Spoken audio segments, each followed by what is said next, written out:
Hi everyone, এই ভিডিওতে আমরা দেখব কিভাবে নোটিশ আপলোড করতে হয়।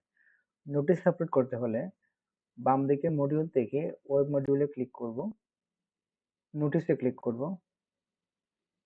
নোটিশে ক্লিক করলে সবগুলো নোটিশের লিস্ট এখানে চলে আসবে। আমরা চাইলে যে আগে থেকে যে নোটিশগুলো ক্রিয়েট করা হয়েছিল সেগুলো চাইলে এখান থেকে এডিট করতে পারি অথবা প্রিন্ট করতে পারি। আর নতুন নোটিশ ক্রিয়েট করতে গেলে নোটিশ ক্রিয়েটে ক্লিক করব। আমরা এখানে নোটিশটা দিয়ে দিব। নোটিশের টাইটেল আমরা মেয়েদের দিব এবং বাংলাতে সেমটাই রাখবো। আর এখানে একটা নোটিশের যে অ্যাকচুয়াল যে নোটিশটা আছে সেটা আমি এখানে পেস্ট করে দিচ্ছি। ওকে, তো এখান থেকে আমরা নোটিশের টাইপ সিলেক্ট করে দিতে পারি কোন ধরনের নোটিশ। জেনারেল নোটিশ দিয়ে দিলাম। পাবলিশ ডেট কবে পাবলিশ হবে সেটা দিয়ে দিতে পারি, আজকে পাবলিশ হবে। এবং কত তারিখ ক্রিয়েট করা হয়েছে, 25 তারিখ ক্রিয়েট করা হয়েছে। পাবলিশ টাইম যদি দিতে চান তাহলে এখান থেকে দিতে পারেন। আহ, আহ, দুইটা দিয়ে দিলাম।